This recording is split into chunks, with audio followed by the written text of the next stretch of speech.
Welcome back to Gaijin Hideout. I'm Jeff. With me as always is Jesse. And today we're back for more Dragon's Dogma 2. The reviews are in, Jesse. It's review season. Here we go, Jeff. It's review season for Dragon's Dogma 2.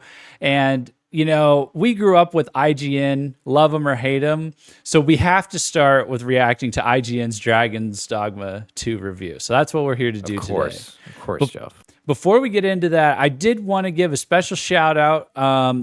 Someone super chatted us $20 on the last reaction video we uploaded. So thank you so much to Senor Freaky Buns, who says such a perfect name. Says, you guys got me so excited for this game. I love the channel, the energy you guys are bringing to each video. I try to tune in to every live and watch every video I can. You guys are amazing. Keep up the great content. Thank you so much, Senior Freaky Buns, for the $20. Greatly appreciate it. If you join us in the premiere and you want to support the channel, you can leave a super chat like this guy is. It's right in your live chat right now. However, if you join it afterwards, or if you're just not aware of this, because I wasn't until I researched it, there is a super chat version of a comment you can leave called a thanks. Right, it's right here. Actually, if you zoom out, it should show up underneath the title. But basically, you click this thanks, and it's kind of like a super chat. Like you can adjust the money for the length, and you just type a comment in here, and then you send it. This is like $1.50, by the way. I'm in Central America, so the currency is like a lot higher. This isn't $50. This is like 50 Nicaraguan Cordovas. It's just Monopoly money. It's just Monopoly money. Don't panic. This is like $1.50. But and then it shows up down here in the comments and gets pinned above the other comments. So it's like a paid top comment almost. And we'll definitely respond to those as well. But, any support is appreciated. Just wanted to let you guys know that's an option since the super chats are starting to come in through the premiere. Because that will pin it under the video. So, but yeah, thank you so much, Senior Freaky Buns. Now, on to the content in question. Yes. So we spoiled the score for ourselves for this one, and we also did a little bit of. It was Jesse. Jesse couldn't help himself; he spoiled it. But I think it's good that he did, because it kind of was a thread that we started pulling at. IGN does not have a great track record in terms of Dragon's Dogma 2. I'm gonna be 1,000% honest with you. Let me reset my Zoom here.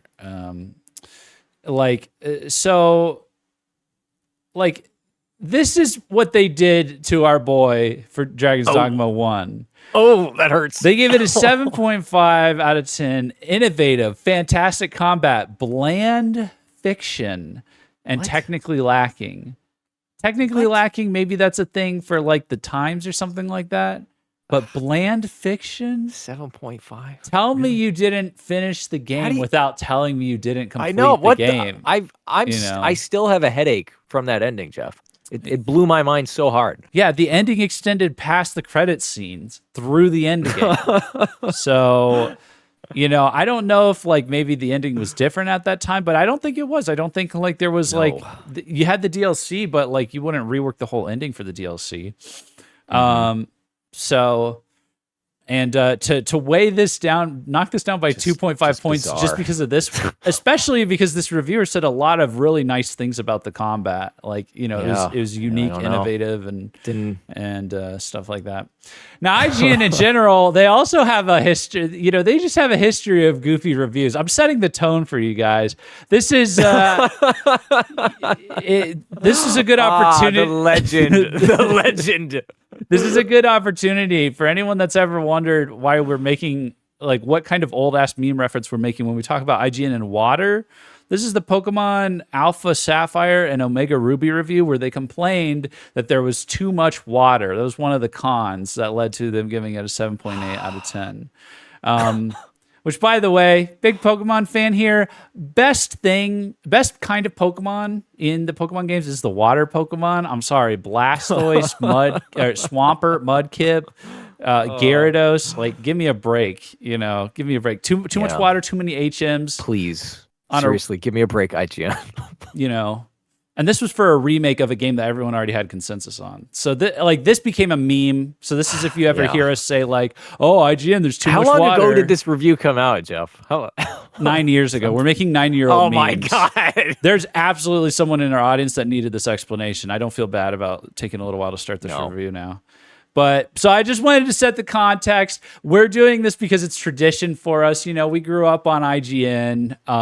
You know, it's kind of like if you grew up in a, well, there's two ways this could go. It's kind of like if you grew up in a household where your parents were blasting CNN all the time, or if you grew up in a household where your parents were blasting Fox News all the time. And it's kind of like, it's like, oh, it's that garbage that got blasted into my brain as a kid, you know? It's like that, but like we grew up, that's what I had for, you know, we had for video game coverage before the internet really came into its own was, we just call that a crappy childhood, Jeff. That's all that is. Well, thank you in advance for humoring us. We're going to see what this guy says. It'll be interesting. We're probably going to take the piss out of it quite a bit. And if you're here to like defend them in the comments or whatever, hey, listen, I get it. I was in middle school too. Okay. I used to listen to the PlayStation Beyond podcast and I remember I have a vivid memory of you talking about I used to agree with everyone's hot takes on IGN Game Scoop, if that's still around. So, you know, I get it, but you'll understand when you're older. Up, Jeff. Okay, come a long way. Okay, if you're upset about us taking apart IGN, just save the comment and just know you'll understand when you're older. Okay. One day. So we're gonna get into this. We're gonna have a little bit of fun with it, and yeah.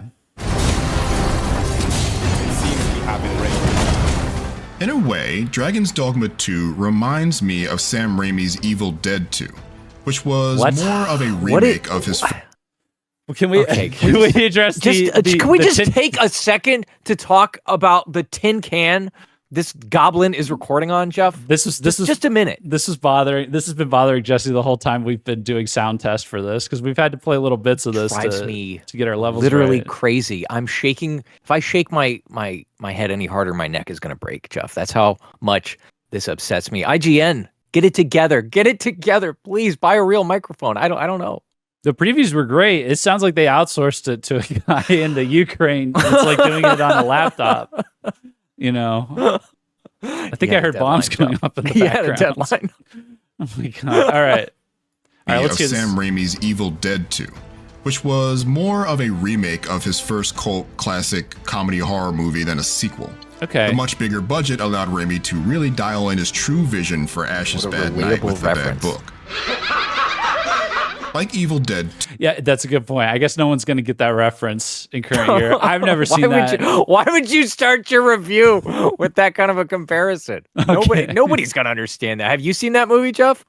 No, I haven't. Okay. I have, but I bet a lot of people haven't. It just seems like such a bizarre way. I'm trying to find the silver lining. I agree with the sentiment that like it's less of a sequel and more of a remake, upscaled remake.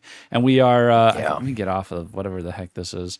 And we are, I think everyone's expecting that though. Everyone's looking forward to that. Everyone wants that basically. Sure. So yeah. All right. But let's continue. Anyway. Like Evil Dead 2, Dragon's Dogma 2 doesn't stray too far from the blueprint that turned it into a cult classic of its own. Like Evil Dead 2, Dragon's Dogma 2, I never would have expected that. I'm sorry. All right. Sorry. For the past decade, keeping its second-to-none action design and vague but robust and alluring world as its centerpieces. Like the 2012... How's vague but robust work? I don't know. Somehow that stayed in the script. Nobody edited that out. Original, it is unforgiving out of the gate thanks to brutal enemies and chaotic encounters that are not designed to gradually ease you in. Nice. That's exactly what I want, Jeff. Levels of janky. All of its systems. Jank? Did you say jank? Hold on. Tap in. Okay. Everyone tap in. Did we get jank? These are all positive. There's also high levels of janky. All of its systems seem precariously fitted together with the fragility of a well-pruned Jenga tower. Let's go. Remarkably, it never falls over. There you go. Its open-ended design allows for a barely controlled chaos that makes some of its inconveniences almost feel intentional. Look at this, a bar fight just started? That's awesome. Oh, we did that. Makes it almost feel intentional. Almost. It is intentional. That's the whole point. It's very How clearly. many interviews have we seen? The guy is clearly having fun. He intentionally left the jank in for the AI pawns. I think he said with the AI pawns or the AI. I remember the AI him saying that systems. I remember him He left saying it. that we gave them more personality, but we did not necessarily make them any smarter. Yeah, it's intentional. Yeah, vague but robust world is kind of, I know where that's coming from because it's like, oh, this isn't dark fantasy. This isn't, there's no, it's not. Where's my twist? But, yeah. What did he say right before that? He said it's very hard. He said it's very hard. So that's a good sign. And then he said it's also very janky. And I guess that's meant for non-Dragon's Dogma fans to be negative. When considering And to be fair, I really do think that if you have not played the first game, it is actually a really good idea to set your expectations because this is not like other games you've played in many a way. Mm-hmm. They intentionally. I feel like the ragdoll choice was very intentional as well. Absolutely. Yeah. So, all right, let's continue. Do I have what is this? Why do I have it full screen, but I have a little intentional scroll bar? Okay, whatever. I don't know, Joe. Sorry. I don't know. Sorry. Okay, continuing. Almost. Come on. Dragon-hearted. Okay. This vast new dark fantasy world is dense with unbeaten paths to wander down and secrets to find. Many of these will never make themselves known to you if you don't go out of your way to look for them.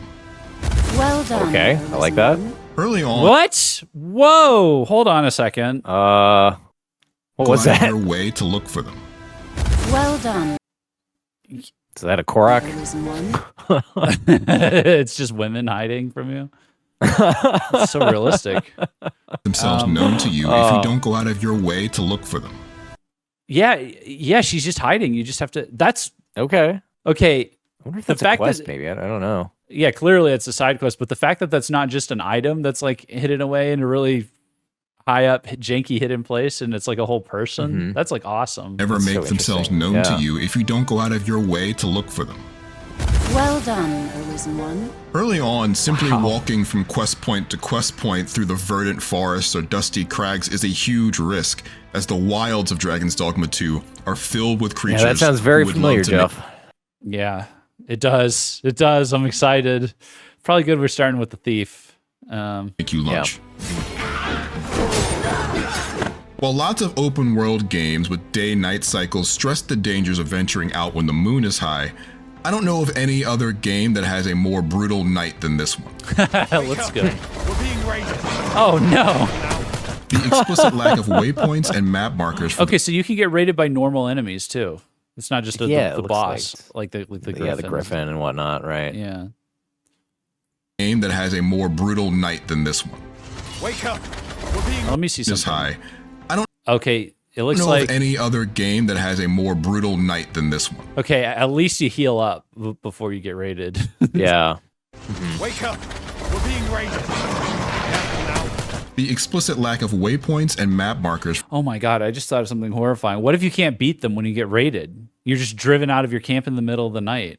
Oh, yeah, that's bad to worse right there. Just running out into the darkness. Oh man, that's crazy. I didn't even think. I'm sure about glad that. that's never going to happen to us, Joe. Oh my goodness, that's just gonna be half of the first stream. Is just me desperately trying maybe to all survive of the night. first stream. Oh my god, that's crazy. more brutal night than this one. Wake up. We're being raided. Careful now. The explicit lack of waypoints and map markers for the side stories really helps nail the feeling that you aren't simply a walking task bot for the world's NPCs to wind you up, Okay. but a curious Okay. member of a living, breathing place that will march on valiantly whether you find what you're looking for or not. You'll be doing lots That's a good sign coming from IGN. Yeah, I'm just hearing good things so far, you know. That is not a You know, I don't get the impression this guy is like that big into these games or this kind of like role playing stuff in general. So if he picked up on that, that's good. Lots of Yeah, backtracking we'll and see. I'm curious where he ends up going with this, because so far, so far it seems all right to me. place that will march on valiantly whether you find what you're looking for or not. You'll be doing lots of backtracking and exploring on foot, as there is very little way of convenient fast traveling. In the first few hours, having any squabble evolve into a rolling melee with every other beast within a square mile became annoyingly commonplace. Skirmishing Annoyingly goblins commonplace. Annoyingly, huh? Hmm.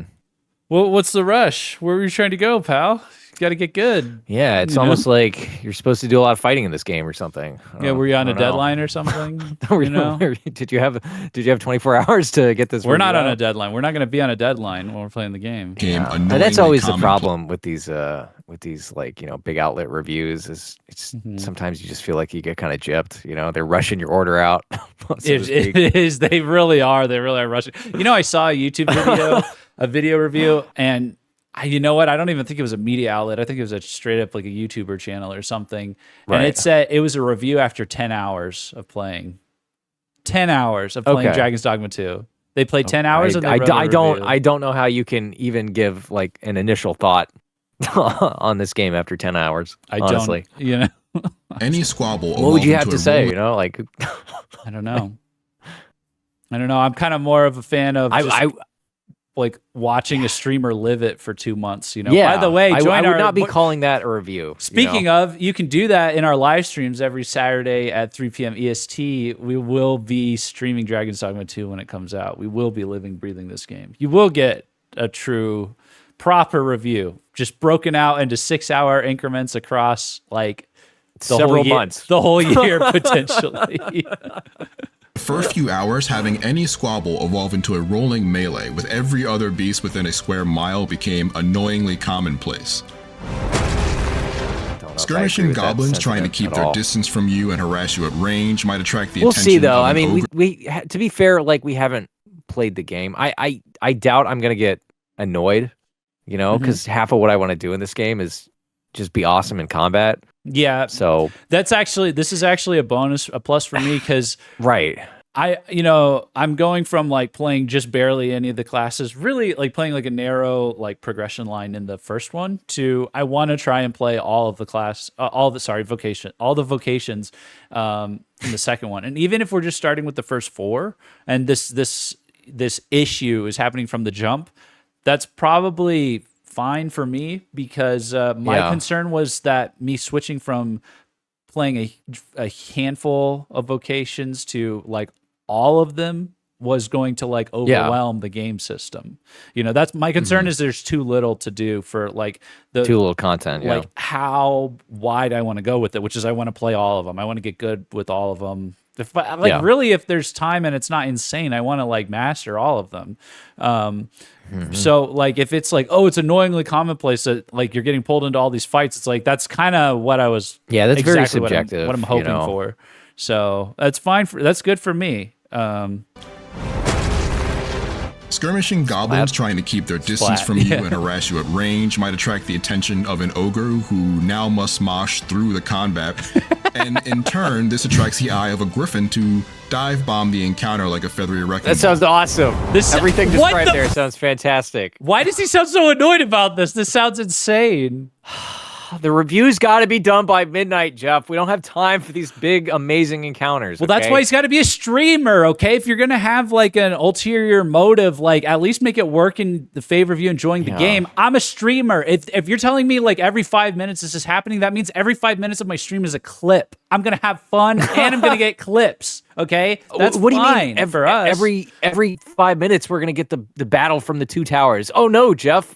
You're telling Say me the the one thing that keeps me up at night about my streams, which is constantly being in menus and going through downtime in an RPG, the one thing that I'm worried about, like losing audience members over, is like reduced in favor of too much gameplay. Oh no! Give it a 4. You know, like good grief. Oh, why so generous? How about a 2? Yeah, give it a 1. Too much gameplay. They went from too much water to too much gameplay. Too much combat.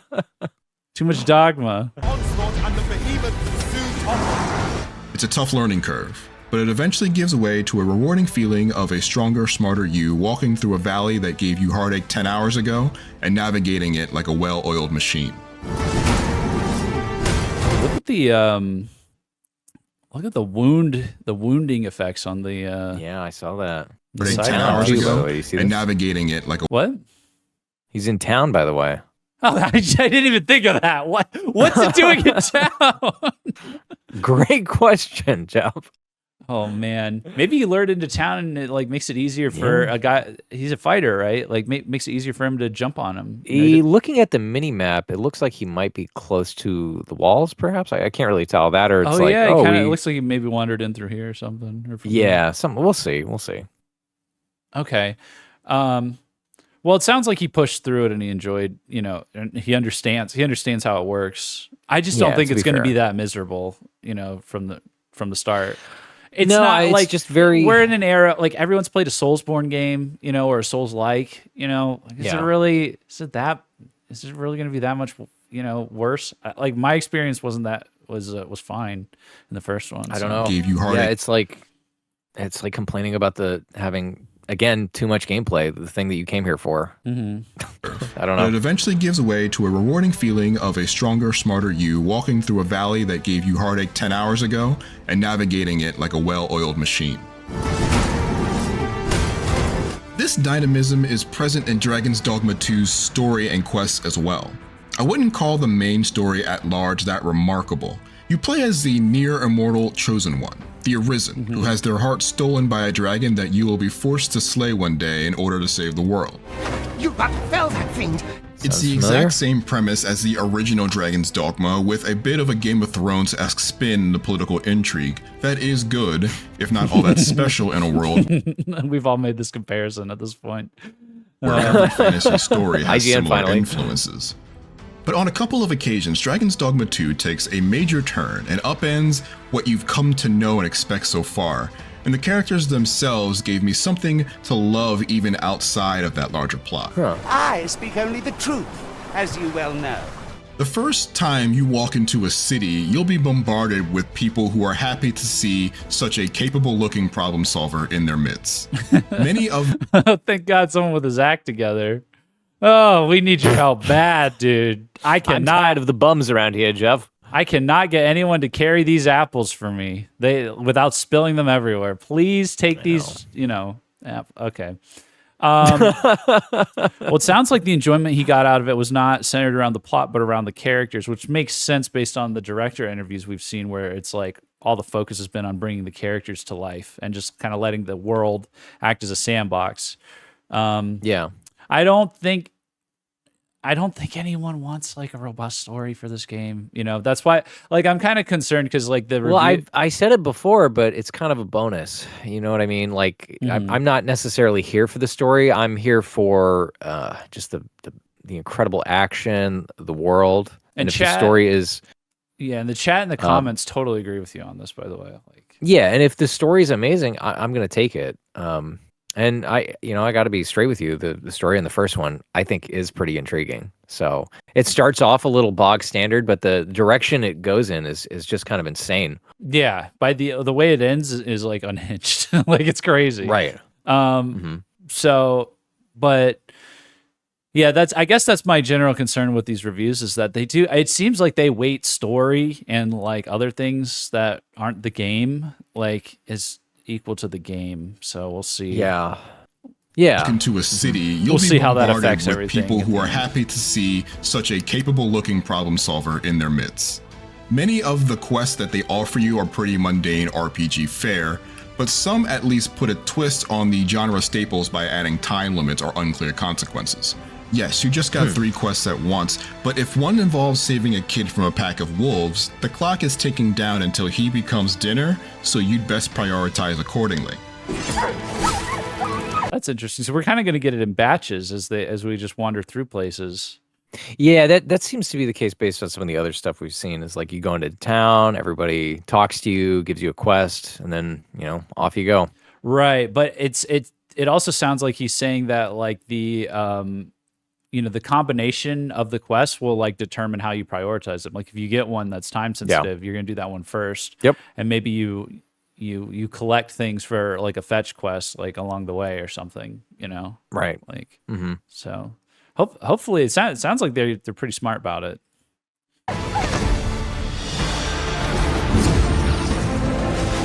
That is one thing. That is one thing I will say about the first game is the quests did feel like a to-do list. You know, I had to like really like chill out and just play the game and wander around. But a lot of them did feel like to-do lists with not a lot of. I was kind of overwhelmed by like I don't know what to do first, and they're all just kind of like felt like do a thing. You know, I don't feel like we really did that much questing in the first one. I mean, we did quests and stuff, but a lot of them just kind of like happened, you know. Yeah, well, a lot of them were like slay this many things or whatever. Right, do them along the way, sort of deal. Yeah, so it sounds like Every Arisen is accompanied by a pawn, a sort of personal NPC sidekick whose purpose is to assist you on your journey. Pawns are invaluable because they can take on a class, which Dragon's Dogma calls vocations, and be another body in battle. Harpies, master. Thank you for clarifying. I still have trouble remembering, you know, class vocation. You know, it's hard to break the habit when you've been in it your entire life. Calling it a class for and not a decades. vocation. I've been in it for decades. Yeah. Right. 'Tis weak to fire. Outside of fights, they're great for tasks like gathering resources and pointing out things of note in your surroundings. They did all these things in the original game as well, but new specializations can highlight harvesting spots in your map, organize the party's inventory, or even craft on their own, which means they can add so much more value. Did he say they'll put it on your minimap? Did I hear that correctly? Let me see. Or even Harpies, master. 'Tis weak to fire.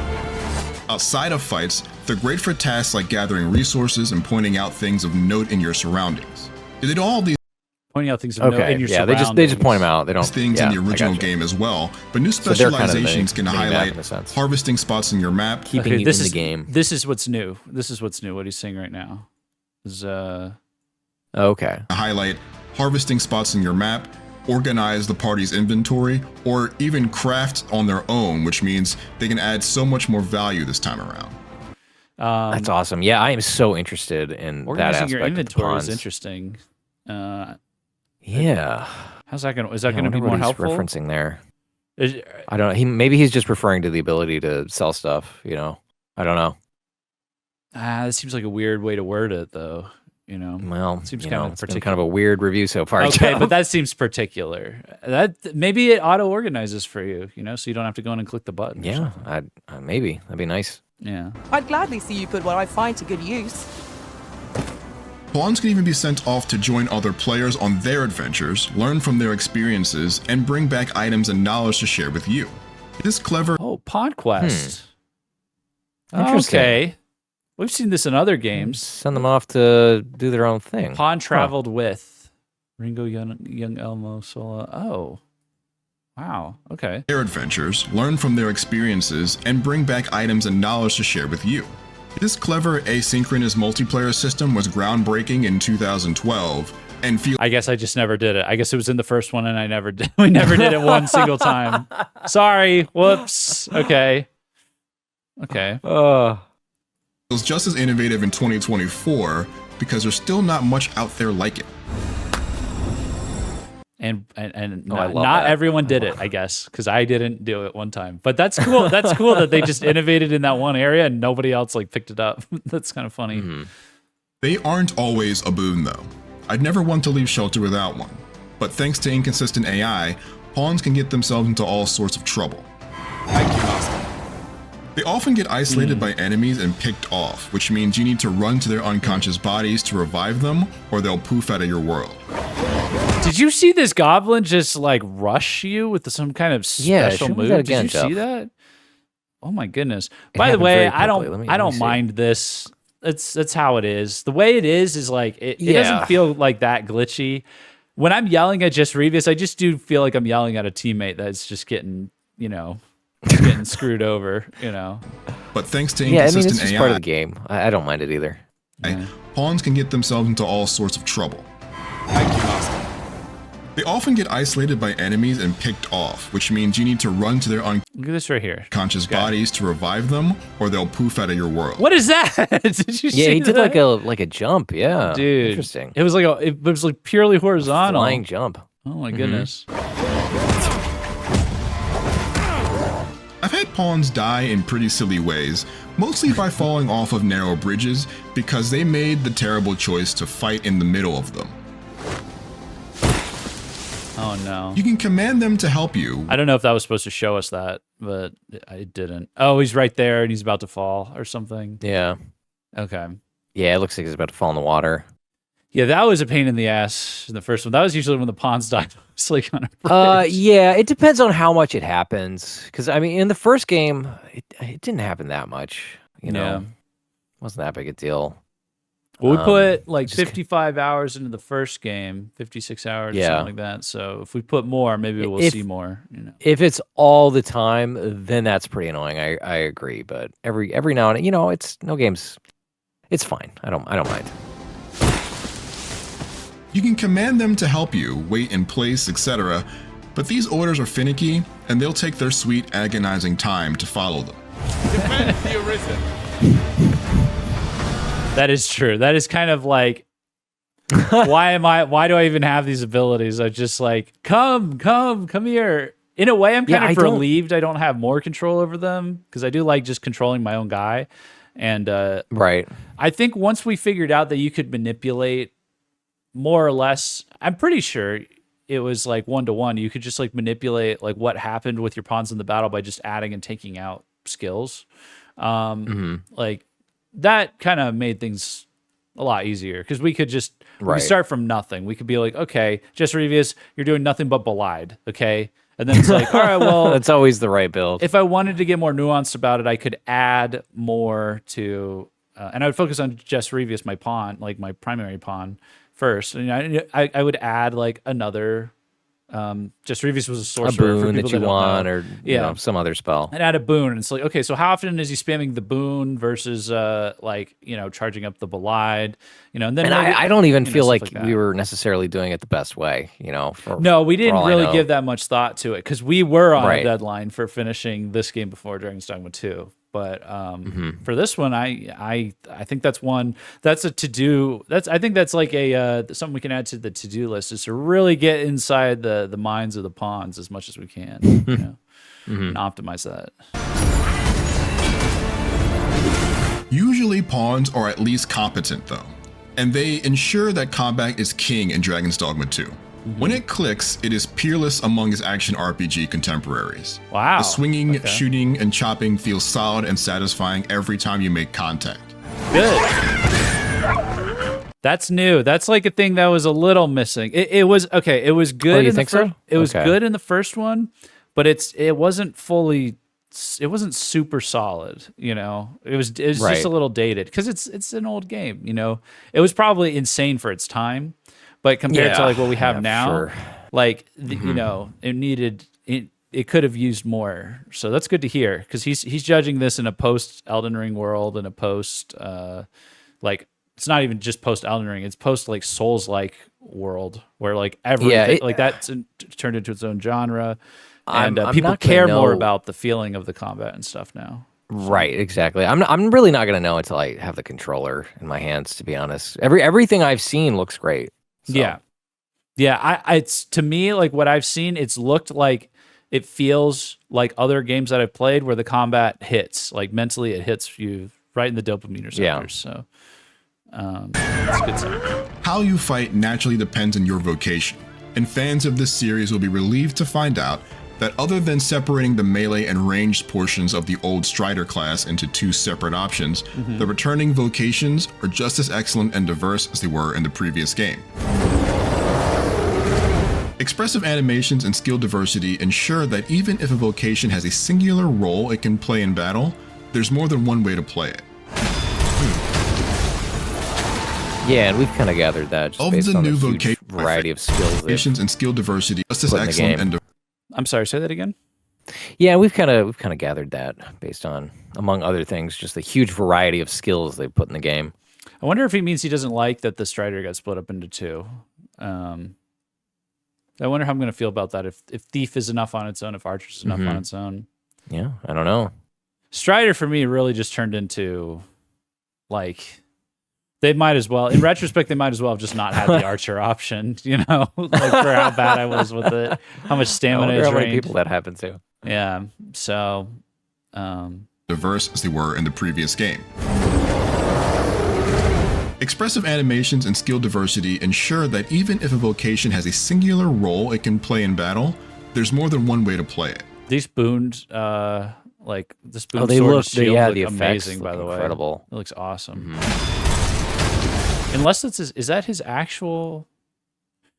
No, I think it's on both the it's on sword both. Yeah, and the shields. I think it's a boon. that's awesome. Of the new vocations, the Mystic Spearhand is my favorite. Okay. It prioritizes closing distance and burst offense That's over good to know. impenetrable defense. Well, we've been excited about that one. Yeah, that's. I mean, we're both pretty locked in on that one. Yeah, I mean, it looked like it was going to be a home run. Now, did he mention if he's put in a lot? I know he's made references to the first one, but has he explicitly said, "Oh, I've played the first one and beaten it"? No, I don't think so. But it sounds. Okay. He sounds like he's at least played it a little, at least done his research. But I don't know. Okay, curious. Another standout, the Trickster uses illusions and deceptions to make enemies fight each other.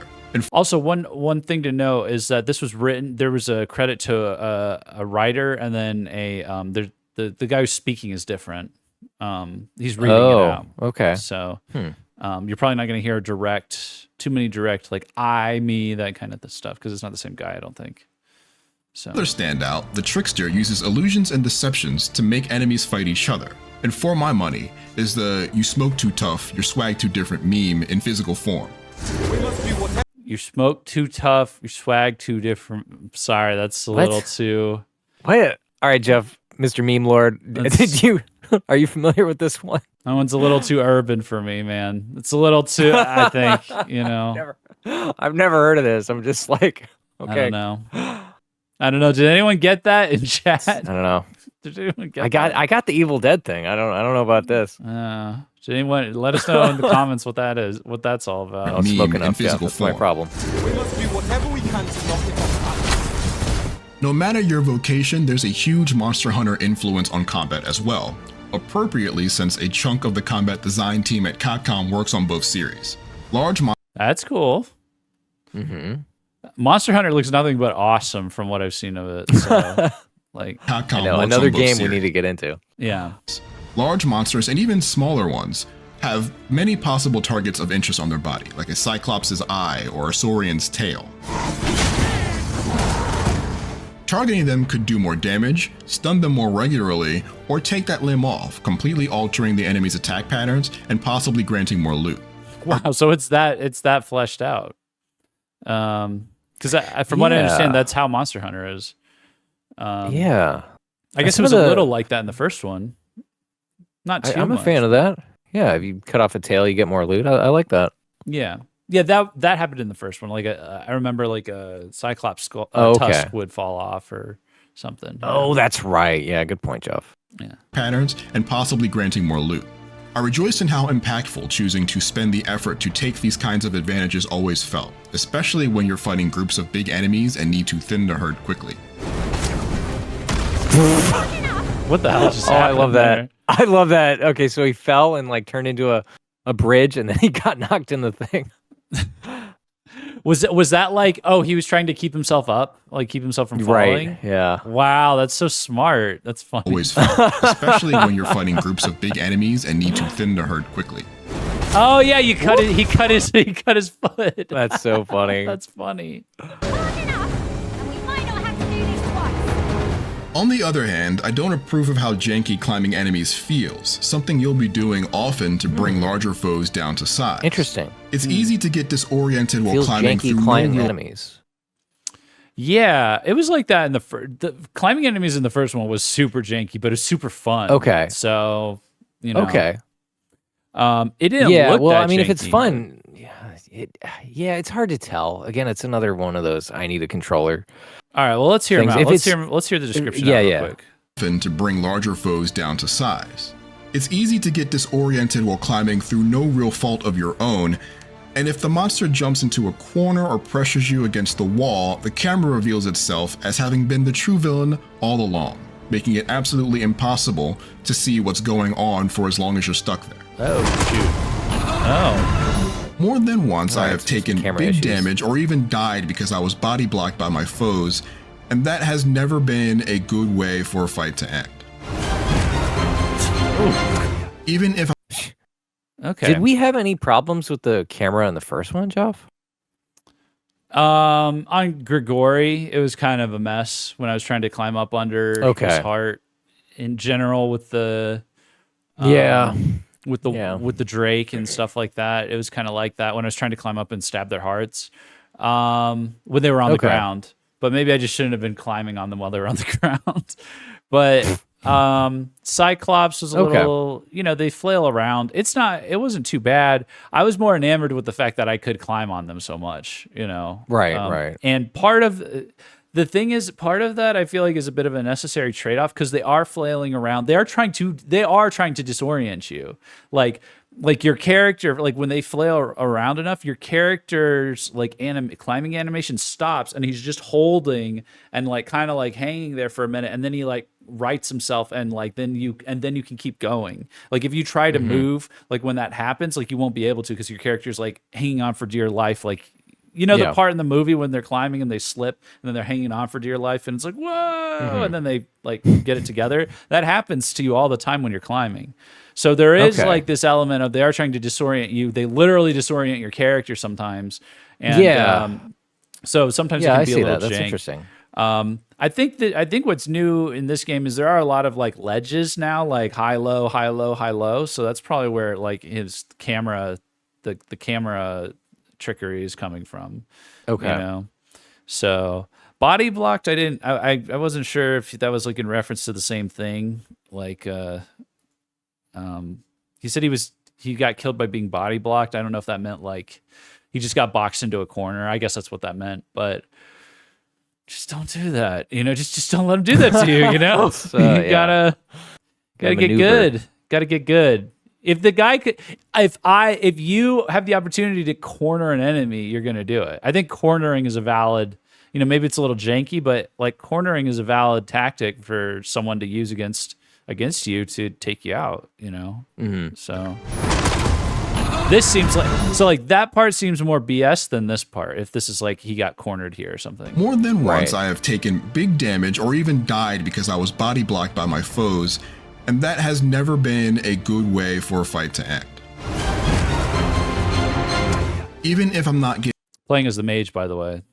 I got body blocked as a mage by my foe. I'm sure he was just sampling the mage, Jeff. Yeah, like me. This is gonna be me. I'm gonna get body blocked by an ogre. And I'm gonna be like, "What the heck? This class is bullshit. I'm done." It's I'm gonna try and cast a spell from point blank range, get yeeted. And I'm just this is stupid. This is going into F tier. Even if this I'm camera's not getting nonsense. This camera's nonsense. The camera's broken. out of the shot, as a number. Even if I'm not getting bullied out of the shot, as the numbers of the combatants pick up, you can watch the frame rate slowly diminish. Not ideal for a game where success in combat can be so heavily dependent on timing your attacks, blocks, and dodges. Never got too bad for me, but it was noticeably chuggy, which made a game that can be hard to read due to all the things going on screen at once just that much more illegible. It looks a little chuggy, but this also looks like PlayStation controls down here. So unless he was playing on PC with the PS4, he PlayStation might have it plugged in. I'm not sure. I don't know if he mentioned it earlier or if he said reviewed on in the beginning or something like that. I don't know. I'm not sure.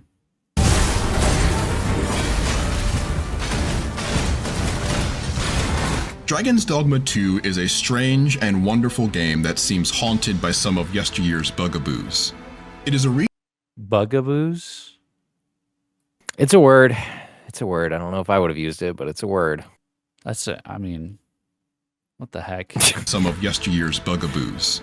It is a retelling and re-implementation of all of those wonderful ideas from the 2012 cult classic, including an awesome dynamic world and some of the best combat in the genre. On the other hand, it's finicky LA AI, clunky climbing, choppy frame rate, and camera with a habit of going haywire at the worst times are all features I wish hadn't been brought back for another round. Even so, there's an action RPG here that is richly rewarding and incomparable to its contemporaries if you can be patient with its quirks and open to embracing its hands-off open world and quest designs. 8. That's rough.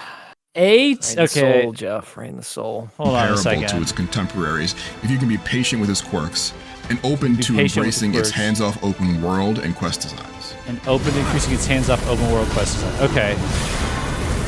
For more on the technical side, Are we check gonna get out a breakdown? our full performance review of Dragon's Dogma 2. Or for an action alternative, our review of Outcast: A New Beginning. What and the for hell? everything else, stick with IGN. That looked like ass. This is an 8 out of 10. If you want something that maybe you might like better, look at this piece of ass. Looks like Fortnite.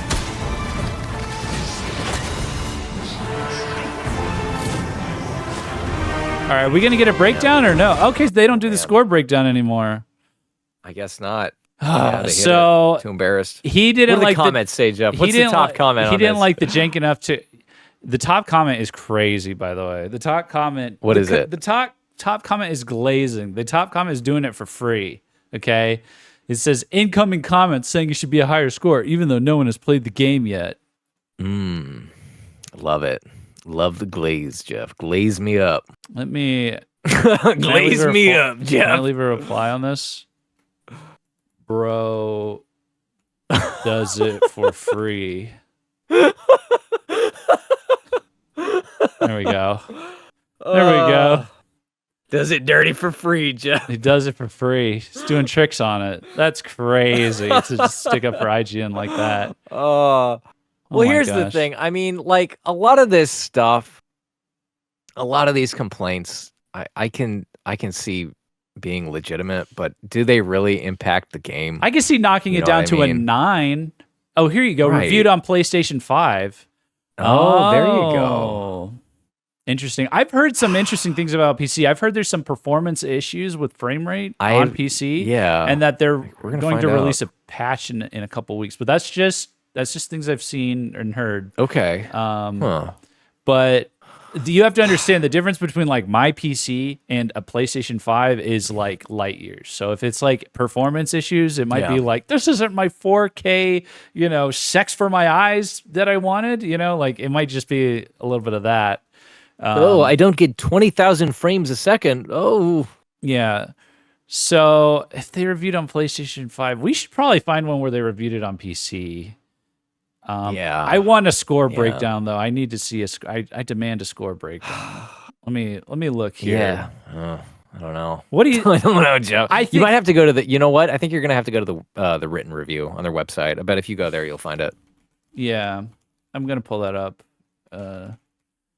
On the Okay. Well, I mean, I can see what he's saying, and it may all be valid, but I don't know how much it's gonna impact the fun of the game, because the fun that's there just looks so incredible compared to this or that, or whatever little minor I could quibble see you might it, have. I could see it taking off. Like I'm just used to like when the gameplay is good enough. When you have quirks with the with performance, I'm used to that taking off like 0.5. Okay, Right. like let's be real. Let's be real for a second. We had Zelda Tears of the Kingdom, and come out, and that game that game chugs. That game is at 30 FPS and it outright chugs, even though it's beautiful and we love it. Like it chugs, and that got like 10s. Okay, like I'm pretty sure that got a 10 on IGN or like a 9.5 would or whatever. Let's see. There's no breakdown anymore on Review IGN. scoring? Huh? Click on that. God damn Review it. skill. 10 masterpiece. Oh, it Breath says of the great Wild. least. God of War is a masterpiece. The remake? Wait, what? No way. I don't know, Jeff. People do like that game a lot. I haven't played I've it. played it. It's so mid. The first one, Is it? it is so mid. Okay. Right. I don't have a dog in this fight, so. Okay, do you remember old God of War? How it was like fun, blood and guts and everything, and like just a goofy action game? They replaced that with tank controls. You aim an axe and you throw it like a tank, like tank controls. It's okay. It's cinematic and cool, but holy crap, dude! Amazing. Yeah, I don't know. That's so far outside my wheelhouse. Amazing. We enthusiastically recommend you add these games to your playlist. I would have thought it would have like Smash Bros. Ultimate. Batman Arkham Knight is amazing for you guys. What? Come on. Literally every Batman game after Arkham Asylum is unnecessary. That is an unnecessary open world game. I zoned out in Arkham City. Missed me with that nonsense. Okay, great. Kingdom Hearts 3. What? The Outer Worlds? I haven't played that. This looks like they're putting it in the same league as Rocket League. Come on, guys. Dragon's Dogma League now. Oh my goodness. No, well, I just have a little description here. Yeah. Let me see. Does that sum up any cogent points? These games leave us with something outstanding to remember them by, usually novel gameplay ideas for single or multiplayer, clever characters and writing, noteworthy graphics and sound, or some combination thereof. If we have major complaints, there are more than enough excellent qualities to cancel them out. As opposed to a 9, we enthusiastically recommend you add these games to your playlist. If we call a game amazing, that means something about it seriously impressed us, whether it's an inspired new idea or an exceptional take on an old one. We expect to look back at it as one Dragon's of the highlights Dogma of its 2, time not and genre. amazing. Confirmed. It's gonna be a highlight of its time, unless it's like this really is a game that like the stakes that they're going for. It's either good or bad. Like it's really not like 8. Okay, it's like it's either great or it's gonna. It feels like a 4. The way it's gonna, or I should say, the way it's gonna hit for gamers, for most gamers, it's gonna be like this blew my mind or this sucks. You know, that's what it's gonna be. I feel like. You know, like those are the two potential outcomes for a game. Can't really have like anything this. just on the fence anymore. I know what you mean. You know, when you're talking about like emergent gameplay, all these dynamics and stuff, and it comes out as like it seems like the things that I know are gonna blow my mind and resonate with me. I'm just kind of I may be incorrect on this, but it seems like all the things that I know are gonna just blow me out of the water did not do that for him. You know, for whatever reason. He just wasn't as impressed by what I know is going to impress me, and all the things that I know I'm not going to care about really got in the way of his experience, you know? And that's valid. Yeah. He's entitled to his opinion, but I just know there's so many people. It's just a bad opinion. It's just a wrong opinion. No, I'm just kidding. Yeah, I'm kidding. I don't know. It's hard to say. He can rate it however he wants, but, you know, I do get the impression for a lot of games like this where you do have like, it's not that it's a dedicated fan base. It's just like a very well-defined niche community of people that went out of their way to take the time to understand how this game works, you know? And there's like a selection of games that are like that, you know, Monster Hunter is like that. You know, I'm trying to think what others, but you know, it's like where it's like it's like almost like a game that's like, if you dig a little into the game, like you realize it's just really dense and it's different and you have to take a little time to figure it out. You know, there's plenty of books that are like critically acclaimed, you know, that are all like that. Yeah, but you got to read them first, Jeff. Yeah. You got to read them and get into them. You know, like everybody, you know, so I always feel like with these IGN reviews for things like this, maybe not all the IGN reviews, but like for ones like this, the guy's coming at it like how I can't come at Lord of the Rings. I just look at that bar fight that's like just starting randomly, and that immediately sucks me into this world. I'm like, oh my God, I'm here. I'm here. Yeah, like that's great for us. But like the perspective they always seem to come at it from is like people that play other kinds of games, you know, and then they play like a niche game like this. And even if it's like something that I don't have a dog in the fight for, like, yeah, I've seen this for other games that I don't care about, but I can tell they're like reviewing it like, you know, it's like I'm just like confused by like why there's like we're reviewing it for Joe Shooter, Jeff. Yeah, like why is this RTS like not like why aren't there more cutscenes? You know, like like they give this vibe off that it's like, oh well, it's not like these other things I normally play, you know, that kind of thing. It kind of rubs me the wrong way. Like I don't feel like we dug too deep into it. It's just kind of I almost feel like you need 2 separate reviews. You know, you need, and people are going to do this anyway, but you need a review for people who are coming from the first game. You need a review about the first game. It would be like if I reviewed an MMO. I've never played an MMO. Okay, so I'm going to have a lot of critical things to say about any given MMO that I review. Yeah, you don't get all the norms of the genre and so on. Yeah, and like for this game, there was a lot. You know, it's almost like the reverse of that. It deviates from the norms. It doesn't have all the same baggage that like your standard action RPG has. You know, like they have left things up to chance and made things more dynamic and kind of janky intentionally instead of going overly polished, like, you know, yeah, that's the trade-off. You're right. You know, they've done, and that's because they went through a different evolution path. They're evolving straight from 2012. They didn't go through this whole like life cycle of like, okay, we're gonna make them really narrow and linear, and then we're gonna make them really hard, and then we're gonna open them up, and then that's Elden Ring, and like every, you know, and then there's like, you know, like it's a totally different, like, call me fucking crazy, Jeff, but I don't think that games need to be for everybody. Well, yeah, that's fine. I don't think this game needs to be for everybody. I think it's okay that this game is for the people who love this kind of shit. You know, Joe Shooter doesn't need to play this game, and we can just hone it down into the amazing thing it is for the people who are going to appreciate it and for people who get it. You know, and they can have a great time. Yeah, because it feels like sometimes, like especially IGN and stuff, they just, I don't know. Yeah. Well, there you have it. We're not mad, by the way. We're not seething or coping or anything. But it's like we knew, because we knew that from the beginning what the score was going to be, and you know, it is what it is. But I always, you know, I am seething a little bit because I always go into this and I get rug pulled because I'm like, I know they're going to give it a score that I'm going to like roll my eyes at. But I'm always hoping a little bit there's going to be a reason that I'm like, it feels like such a safe score, I understand. You know? Yeah, I like, understand. oh, but we gave it an 8. You know, hey, an 8's still great. It's like, okay, you gave what you know, I'm trying to think. You gave Rocket League an 8. Okay, this game is not Rocket League. All right. What worries me is that like a lot of people are going to see this 8 and they're going to be like, I'm not going to play that. Fuck this game. I don't want to play an 8. $70, dude. I'm gonna wait for a 9. Well, you know, and we had to wait so I did long that when I was younger for this game. So long. I do not want to wait another 10 years for Dragon's Dogma 3. I don't want to do it. This franchise deserves better. And I'm okay with it if Joe Shooter doesn't play the game because it's not for him. He's not going to get it.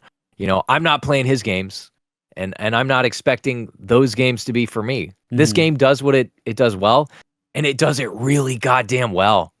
And the things that are bothering him, I don't think they're going to be that big of an issue for me. And the things that it seems like aren't resonating with him as much are going to blow my fucking mind. So, dude, the other thing that irks me is like this review felt rushed. You know, like at least in the presentation. Oh, absolutely. Like the way the way he's pronouncing words, like I know we slur and stumble over every fucking word that comes out of our mouth, but we're doing this in one take and we're talking for like an hour, and we have very busy lives. Like we can't sit down and record this. We're not operating on a script. Yeah, he could have done a second take. He could have pronounced some of these words correctly. You know, I don't know. Yeah, I don't know. I mean, and you know, again, I just get the vibe this was like a little rushed, a little low effort, but you know, and there is a difference of opinion. Like we like the jank. I think the people that play this game, they like the jank. They don't like it. Yeah, they wouldn't want it like smoothly polished. And then there's exactly one thing that happens, you know, every single time, because that's what happens when you iron out all the bugs. Is the fastest way to remove bugs and jank in any piece of software is to decrease the number of moving parts in it. You know, I was going to even say features, but it's like moving parts. Like this game's to like move beyond features. They're like, let's make all the parts moving to make it crazy and wild and stuff. So it's like, all right, well, let's make all that like static, predefined. We're gonna test every different like path that they take and stuff like that, and put this game on rails and make it seem open world. And you know, it just wouldn't be like what people want it to be if you're doing that, you know. So they put too much Dogma in the game. They Jeff. put That's the too problem. much damn Dogma in this game, Jesse. Accordingly. 2 points off. It's give it a Rocket League much out of Dogma. 10. Oh my goodness. I got more triggered than I thought I would. It was just like, he just ran right into it at the end. It was just like, oh, it's Yeah, like and buggy. it's not a bad score. You know, it's an 8, but it feels like just such a safe response when I know this game is going to blow people away. And hey, maybe we're like we're high on hopium or something like that, and we play it and it feels like an that's 8. a possibility too. We could just be dead wrong. We could just be a bunch of babbling idiots. But we could be dead wrong. But I'm looking at the track record. I'm looking at the trends. I'm willing to like just kind of That's put the my thing. money on you know that they didn't screw up. You the need 12 to stop going to IGN. You need to go to Gaijin. All right. Yeah. Yeah, listen, what's That was terrible. I'm sorry. It's a Gaijin. I'll take it. Gaijin. Because, you know, like, what's better? There's a review. That's easy. But how about a prediction? We're making a prediction. Oh. Okay. We're predicting the future. Nostradamus. That's why you want us. And like, if we call it right, then that's like 10x That's even credibility. better. That's That's 10x even better. credibility. And if we call it wrong, we're going to delete the reaction and we're going to pretend like it never happened. So Us delete something embarrassing? I'm No, predicting never. it's at least a 9. And like everyone's going to play this game and be like, you know, because we're all accustomed to how IGN ranks things in general, you know. So everyone's I think everyone who plays this game with a solid head on their shoulders is going to be like, you're crazy. This is at least a 9. I understand a 9. I think it's a 10 or something like that. Right. But like, I understand a 9. Like, you're crazy for 8. That's kind of how I feel that this is going to go down. He just feels like he's trying to marry the people who are going to get this game and the people who aren't, and it just gives you this really shitty score. Because I think more people are going to get this game than the first one, and I think the people who get it are going to really get it. They're gonna love it. And the people who don't, they're going to play other games anyway. So don't review it for them. It's not for them. The other thing I'm thinking of is it'll be kind of interesting to see like how like people that haven't played the game respond to it, and it's going to be interesting to see how they respond on console versus PC, because this was reviewed on PS5, and on console they are a bit more obsessed with like having a complete package. You know, got like God of War, Uncharted, you know, Last of Us, that kind of a thing, like polished, finished, almost like a movie. You know, like that kind of a thing. But in general, I think a lot of people now have grown up on PC gaming or transitioned to PC gaming, and a lot of the like games that go viral now are like games that are full of like jank or like bugs or like goofy shit. Like, you know, I mean, bugs are charming, Jeff. I love the bugs in like Skyrim and Dragon's Dogma. You know, like, it doesn't break the but game. I'm not even talking that. I'm talking like mainstream, like, you know, like Pow World. Like everyone loved Pow World. I know. Pow World is full of playing that. Is full of jank. What's you that? got full on addicted like a crack addict or something. I did, and so did everybody else. Lethal Company, that like multiplayer horror game. That game is full of jank. Yeah. That game is full of jank, and everyone loves it. Fall Guys looks like it is intentionally made to play awfully, like the way that you move and stuff like that. So that's the other thing is I don't know if this guy, because you that's something interesting you pointed out, is that he is trying to marry like the two audiences of like, oh, there's going to be people that get this game, and then like new people that I need to let them know that there's bugs and jinx and stuff in this game. Those new people might not really care about that anymore. Like I don't think we're still in they're that not playing era. this game, Jeff. I don't think we're in that era where I don't even know if they're playing games. Like I think a lot of the like the people, I think we're that era of maybe I'm biased because I'm in the PC world now, but I think that era of like caring about, you know, perfect polish and everything on like your linear single player cinematic story movie game is like over, you know, in terms of like weighting that against a real game, you know, like a game with a team in it. I always put content is always king to me. I play games like Dwarf Fortress where it's all in ASCII and stuff like that. So I don't give a, if the game is playable, if I can get through it and not have my immersion just destroyed every, and that's different for everybody. So I'm not going to labor on about that too much. But for me, that entry point is pretty low. Yeah. Okay. Well, I feel a bit better now. We can look at the comments real quick. The wilds of Dragon's Dogma 2 are filled with creatures who would love to make you lunch. Oh, that's very kind of them. Sounds like a peaceful world. Oh, you're making lunch for me? Oh, I'm the lunch. Harpy's Master, 'tis weak to fire. Ah, there it is. My favorite line. My favorite. They didn't take it out. Jeff. They didn't even think for a second to take it out. Oh, Jeff, you're gonna love that bottom one. No way your closing statement includes the word bugaboos. Yeah, that's kind of. What was with this script? I don't know. Yeah. Such a large game, and the review hardly touches anything but combat and class. How's the world design, dungeons, cities, etc.? Expecting anything out of IGN was your first mistake. Your first and last mistake. I like how someone just comments like with the timestamp of the review score, like right here, like 10:09. This is it. Yeah. Save That's yourself funny. the 10 minutes of pain. I'm buying this game even if it got a 5 or below score. Waited 12 years is finally time. That was I empathize with that for right sure. there. That was me with Final Fantasy 15 back in the day. I was like, they gave that an 8, and they gave that an 8 too. This They game did could it kill dirty. you, and I would still play it. Yeah, basically. Might as well rename the entire company into WAPCOM because the W's just keep on coming. Let's go.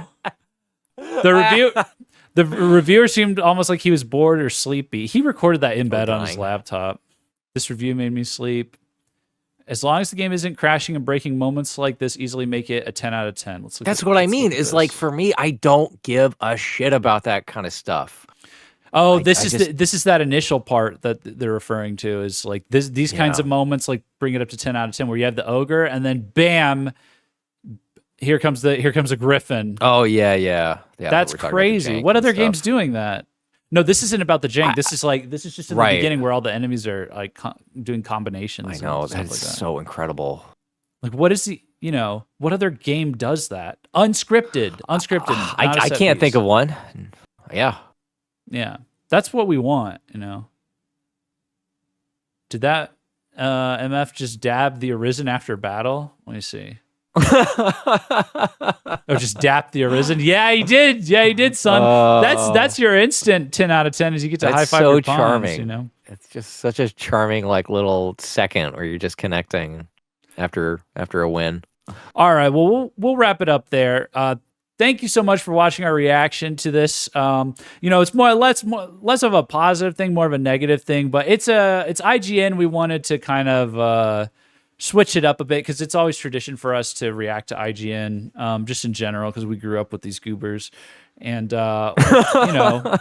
we wanted to kind of take kind of review their review and kind of have a little fun with it and kind of see what the mainstream generic scores. We don't hate IGN necessarily. It's like IGN's like an old friend you've known for a very long time. Sometimes you don't always see eye to eye. You fight a little, but it's like at the end of the day, they're there for a reason. It's the evil, okay? How I complained before that it's like there's all these YouTubers that like have these like crazy jump cut engagement edit videos of like I tried Dragon's Dogma and it's just like Elden Ring but better. That's an evil.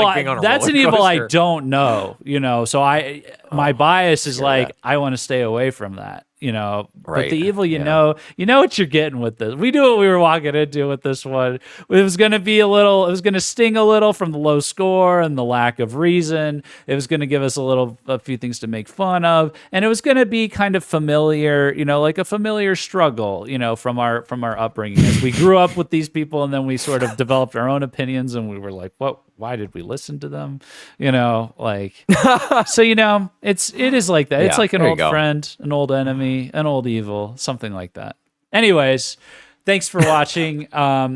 Please like the video if you enjoyed this. We'd love to have you subscribe. And come join our little community we've got going here.